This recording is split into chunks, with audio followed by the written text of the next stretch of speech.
the pace.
pressure.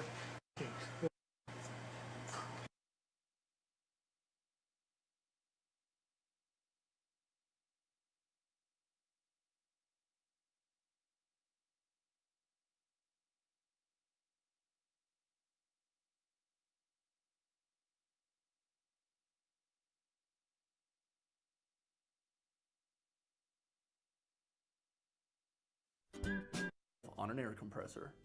The safety valve is designed to keep the pump on your air compressor from overpressurizing the tank. There's a spring inside that will wear out over time and allow the valve to open at too low of a pressure. When you replace the valve, it's important to purchase the valve specific for your model, as these are pre air out of the tank because some of these parts are under pressure. So I'll go ahead and open the drain on the tank because some do. Let's get started. Before we remove any parts, we want to drain the air out of the tank because some of these parts are under pressure. So I'll go ahead and open the drain.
Hi, this is Strats.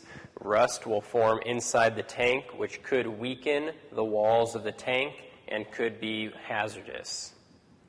The first thing you need to do is make sure the on-off switch is in the off position. Next, you need to move the compressor so that it is inclined. This will make the drain valve the lowest point, and it'll just really help in getting out all that dirt, debris, moisture, or anything else inside of the tank. Now at this point, you would want to place some type of a container underneath this piece of paper because I want to show you what comes out of it. Now you want to slowly turn this drain valve counterclockwise. Remember, righty-tighty, left. Do it a little bit more. After it is fully drained, I'm going to go ahead and close my drain valve. A lot of dirt and kind of mucky water picked up in that of rust, sprayed all over them.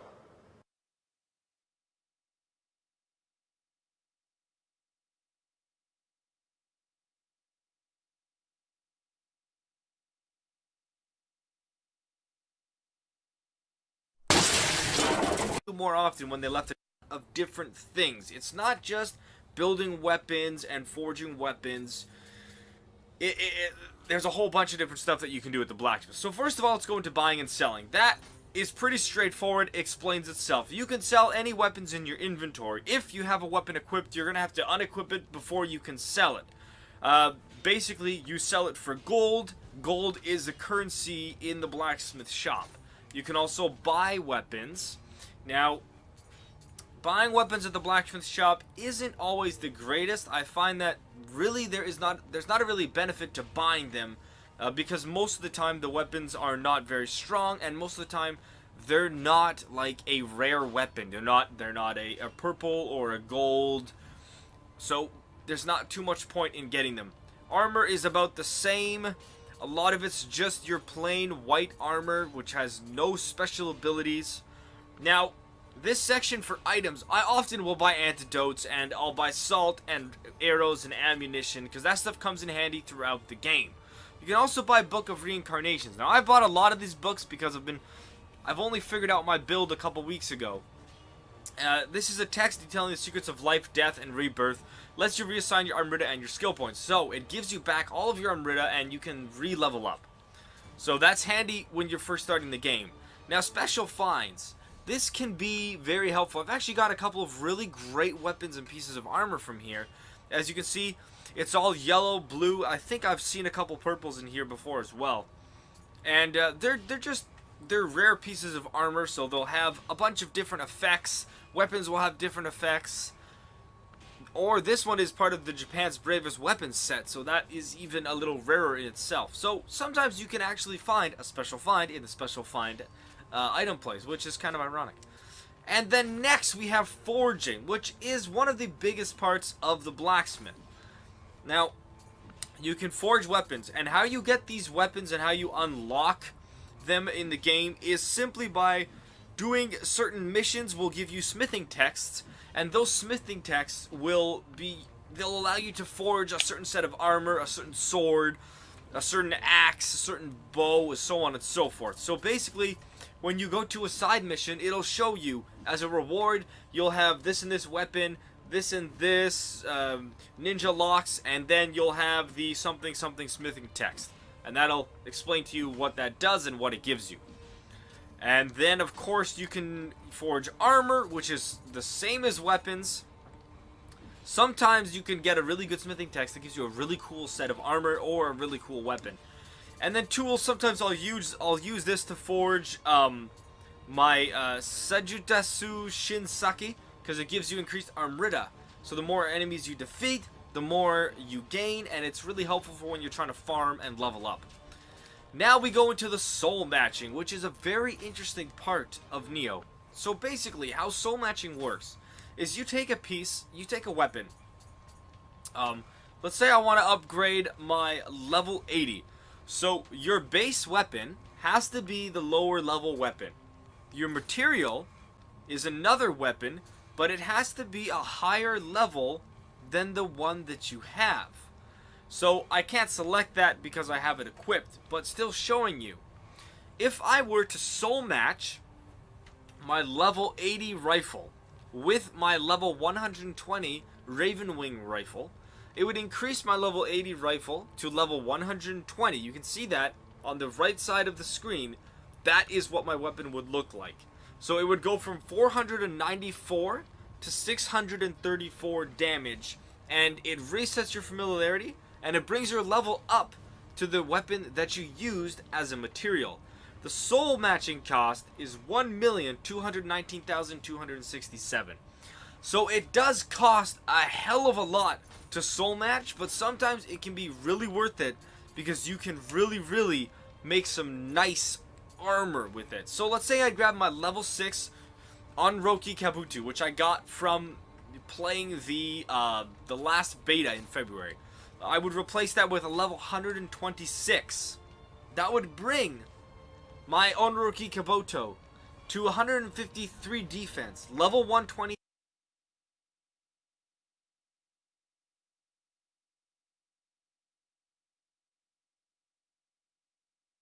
While we are focused on high-end, highly threaded workloads, we also did not forget about the ones that there are a lot of content creation applications that don't necessarily need a lot of cores, they're lightly threaded. We have for them what we call Intel Turbo Boost Max technology 3.0. And what that does is when we notice when we are manufacturing a processor, especially one with 18 cores, within the same die, there are variations in process technology that let certain cores run at higher frequencies at the same voltage.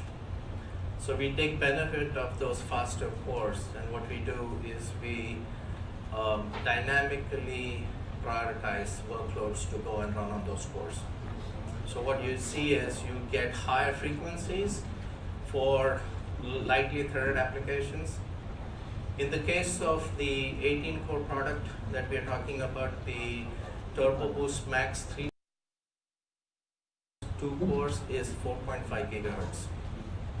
So now you have lightly threaded applications running at 4.5 gigahertz with Intel Turbo Boost Max 3.0. In addition to that, we also support AVX 512.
Hey, Michael with X-Force PC. We've got some new processors and we want to talk about those. So I've just sort of written the information up here on the board, and let me just explain what this is. Here, of course, we have the processors by model number. Here we have the number of cores and the number of threads. So cores/threads here. We have the amount of L3 cache here. This is in megabytes. And we'll talk about what each of these means. We have also the base frequency and what's known as the turbo frequency. So I'm going to go through all of these different categories, for lack of a better term, and talk about them. So the first thing we want to talk about is, or are, the model numbers.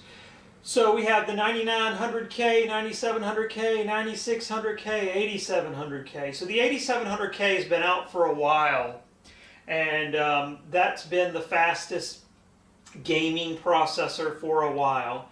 And you can always tell what generation a processor is by the very first number in the naming convention. This is 8th generation. Anything that starts with a 9 is 9th generation. The second number indicates whether or not, or excuse me, how fast it is within that generation. So the 9600K isn't supposedly quite as fast as the 9700K, which isn't quite as fast as the 9900K. Now the last letter, the K, on all these means they're unlocked. So the multiplier is unlocked, meaning we can overclock these chips. So the base clock on all these chips is 100 megahertz, and then we use a multiplier to get to the frequency that you're actually running. So if it's running, let's say 4 gigahertz, that the multiplier is 40 times 100, and that gives you 4,000 megahertz or 4 gigahertz. So that sort of goes through the model numbers. Now we'll talk about the core count. Okay, so the next thing I want to talk about is cores versus threads. For the bottom line is, when it comes to X-Plane and gaming in general, you just care about cores. Okay? Threads aren't all that important.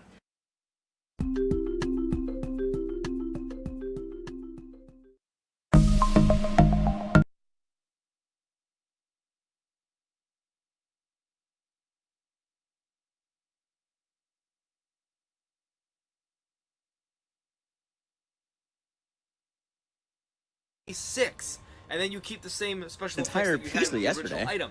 But the soul matching cost is 4 million.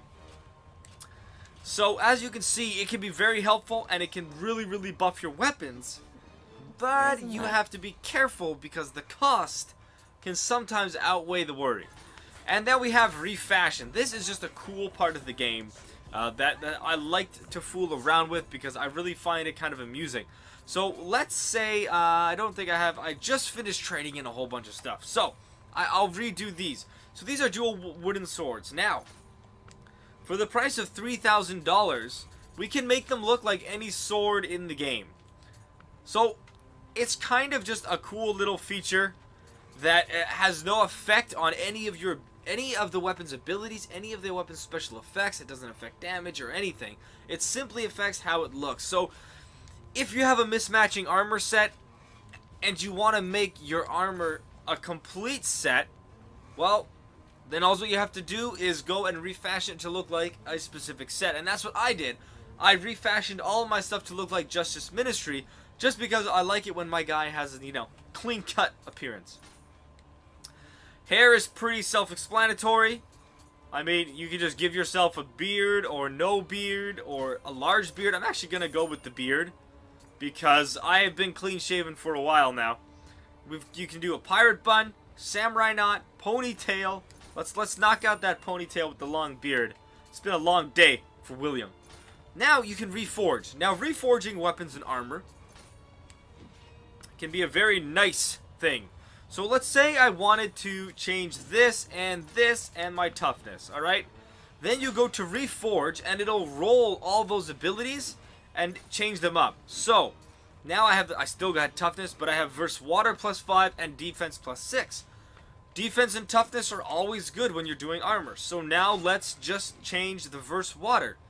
Damage from behind.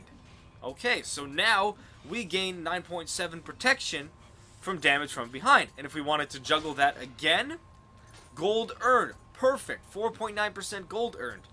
And then there's certain things that you cannot take away. Damage reduction is locked. Righteous Strategic is locked because that's part of a set of armor. Now, we could do this one here, but this ability is elemental damage reduction when guarding by 28.8%, which is huge. So I'm going to leave that as it is. Same thing goes for weapons. If I was to grab this weapon here, I just finished rolling this one and I actually got lightning damage. So you can continue to roll these effects and reforge the abilities of the weapon. And sometimes you can get really good. Like I got +8 lightning. It took me like probably 15 rolls, but it's not very costly. As you can see, it was about $3,000, $1,000 to $3,000 per roll, which isn't bad in the game when you're sitting on $500,000 or whatever you may be sitting on. Now to disassemble weapons, it's simply you can pick a weapon to disassemble and it'll give you parts. So we could disassemble, yes, and that gave us 3 wood and 1 spirit iron chunk. And you can do that with any weapon or armor, or I believe you can also do that with, I was going to say with your necklaces, but medicine boxes, but apparently not. So weapons and armor it is. Now, as you buy and forge and sell and soul match and refashion and do your hair and reforge and disassemble, all of this adds up to dialogue effects with Tome and with Murama-sama. Now, these will give you points that you can use towards special things. So, when you're talking to, sorry, I forgot her name for a second. When you're talking to Tome, once you buy and sell enough items, you're allowed to have a request for them.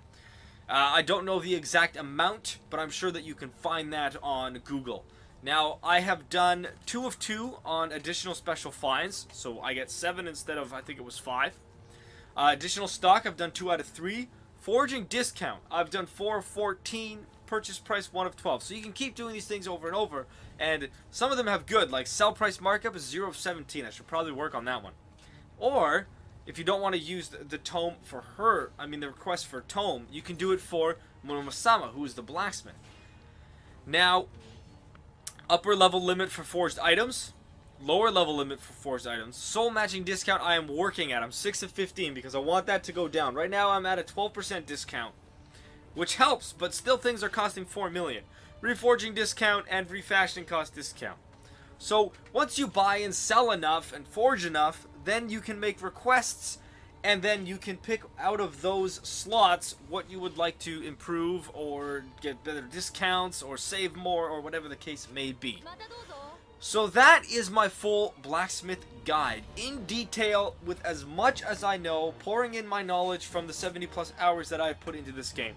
So I hope you all enjoyed this video. I hope it was more helpful than my first one I posted months ago. If you have any help or if you have any feedback, or if you don't like the video and you're going to dislike it, please feel free to let me know what I missed or what you would have liked in the video. If you enjoyed it, tell me what you enjoyed about it. It really helps out the channel and it really helps me as a content creator to see what I can change and what I can improve on. If you enjoy videos like this and if you enjoy Neo in general, plus I do Bloodborne as well. I hope you all can subscribe, like, comment, and share. Take care, have an absolutely wonderful day, and as always, Hulk smash.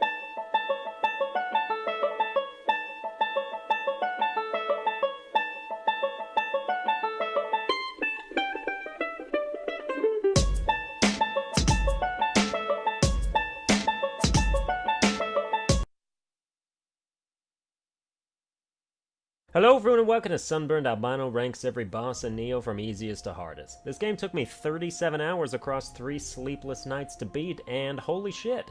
This video won't contain any fights that take place in the dojo, like training missions, because there's like 9 of those and they're all basically the same. This footage is collected from my first playthrough of the game, main mission bosses only. Expect a lot of Asian jokes and cultural inaccuracies. Ready, set, and ikimasu! That means go. Number 1, Derek the Executioner. So throughout my recording of this game's bosses, I decided I would fight the bosses off camera to learn their attacks and then kill myself before I beat them so I could start a recording later with confidence that I'd win the battle, forgetting that my capture card can record retroactively if I rewind the slider. Because of this, I don't actually have footage of the first phase of this boss, as he is so weak that I accidentally killed him. Not just no attacks, but he has no health. Even Pinwheel is looking at Derek like, I bet I could bully you. 6 axe swings in his first phase was gone. Now we look at this phase and we have basically a garden variety yokai you will slaughter hundreds of throughout the campaign. Only this one's even easier because you only have to deplete a quarter of his health before your naked harpy waifu weapon triggers a cutscene that insta-kills him. I have never in my life heard of a boss dying at 75% HP. Neo's breaking new ground. Number 2, Kelly. The person who stole your guardian spirit, the person you've been chasing across oceans and battlefields, who's been taunting you every step of the way, is the second easiest boss in the game. Kelly is a fucking disgrace. Maybe he didn't get a lot of combat training in that tube he grew up in, but with dark arts and the ability to summon Gasha Dokuro, you would think he'd put up more of a fight than Jesus. Every time I hit him, he turns the other cheek. The fight plays out like the first half of Mikolosh from Bloodborne, with me just straight up hate criming this man. I don't like you or your kind, Kelly. Now get out of my neighborhood. Too real? You can teleport 10 feet away and follow up with a 2-foot attack, but it ain't gonna stop the beating. Number 3, Tachibana Muneshige. Oh, for number 3 we have Kelly in disguise. Bitch can't even mimic other people's skills. What a useless clone. It's like if Ditto could transform but only learned struggle. The real Muneshige kicked my ass 30 plus times in the last chance trial, so it is nice to get some warped payback. His attacks just don't do any damage here, but he's fine to swing his sword at nothing until he runs out of ki so he can get critical. This is literally what happens when you let your kid brother play on your account. It just ruins the legacy.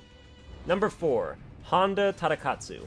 People are just named all kinds of cars, aren't they? Chevy, Mercedes, Lexus. If someone ever names their kid Volkswagen, I'm out.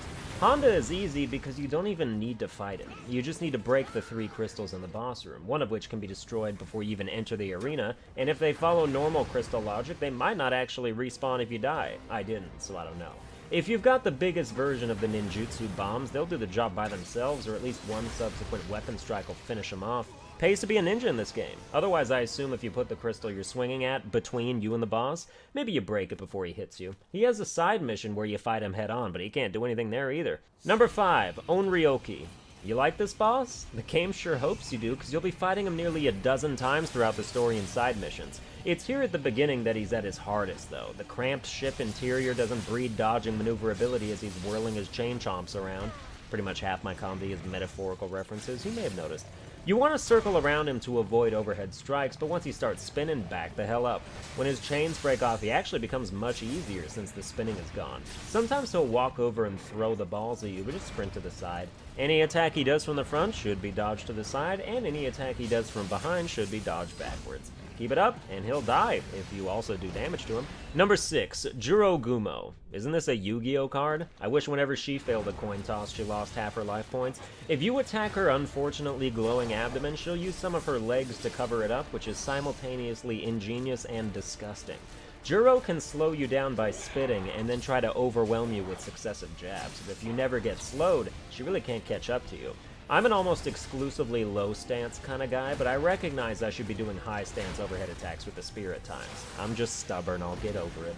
Number 7, Gasha Dokuro. If this were a rank the Neo bosses from smallest to biggest, he'd have the top spot. But Gasha is a little too big for his brittle. His limbs take some working on, but every time their health depletes, your helpers stun the monster so you can live and weapon the fuck out of its head. With all these golden pools around to charge your spirit and give you chaotic ki regeneration, it's tempting to just use living weapon the whole fight. So I did. They want you to. You can also cast the slow spell to make them stay stunned longer. You can also cast the slow spell to trivialize almost any boss fight. I encourage cooperative visitors to carry it and do your summoners a solid. But if you're watching this at Team Ninja, then obviously disregard my last sentence, because it's not that great, it's fine. Number 8, Obsidian Samurai. He's also obsidian on the inside. Obsidian Samurai came all the way from Africa on a slave ship to bury his giant black axe in your head. It's not racist, it's his backstory. He says so after the fight. Once you start fighting him, you find out that he's really slow, so go ahead and throw everything you know about black people out the window.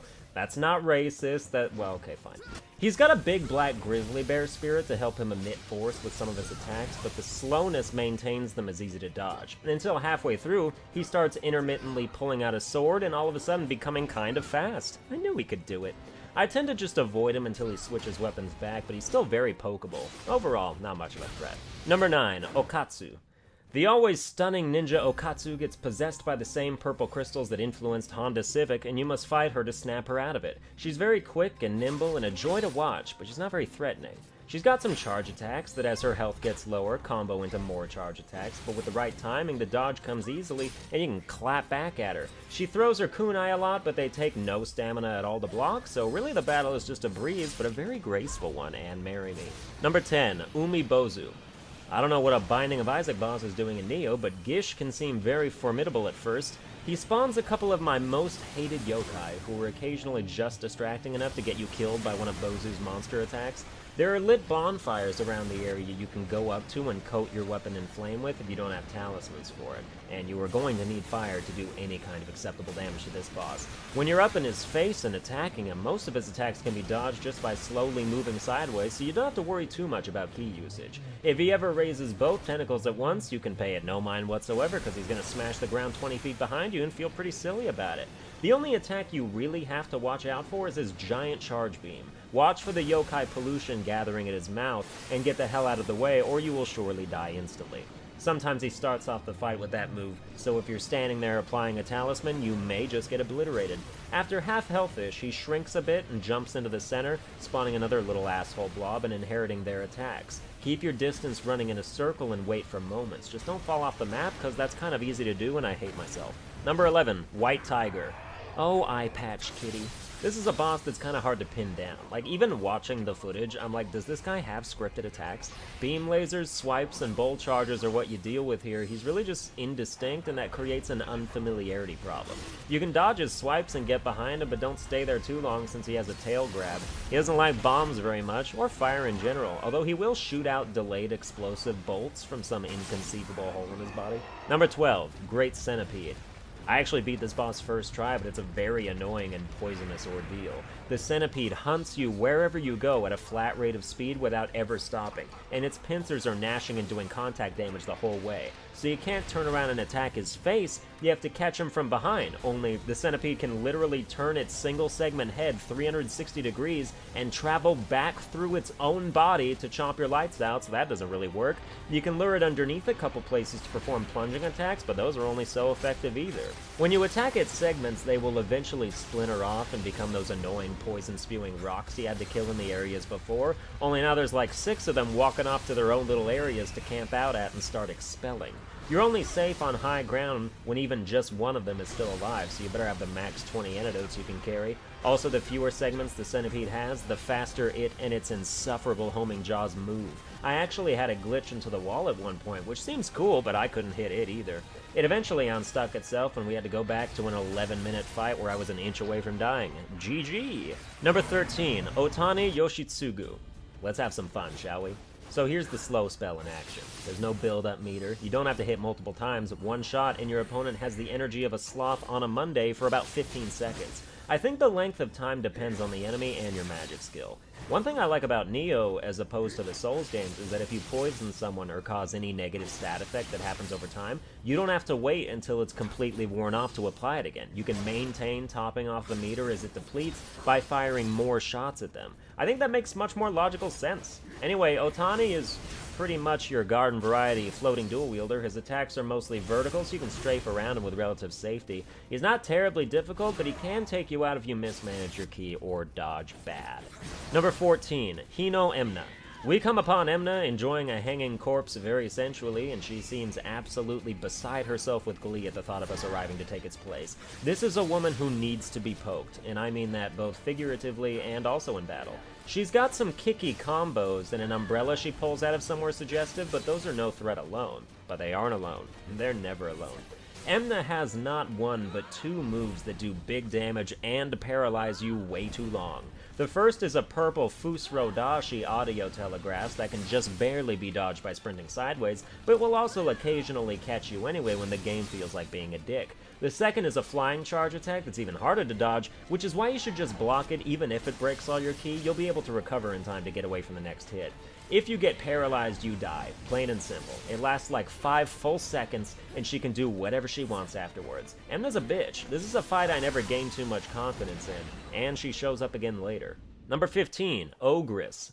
The way the cinematic starts, you think you'll be fighting some kind of sad demonic geisha, so you imagine a level of beauty only attainable by evil spirit creatures. But when she turned around and revealed her face, I blew snot everywhere. This last chance trial boss is level 75 in the regular game and a bit harder. They appear to have tweaked her AI a bit, so you can't just sprint around her left side every time she does that dancy prep move. You're still gonna be doing that every time, it's just sometimes she'll go wild and block your attack window. Wolverine's Asian Tiger Mom has some very strong claw attacks, and her little leap forward double slash can even one-shot you. Ogress loves to jump around. I'm talking all the time. If she's close when she jumps, run underneath her.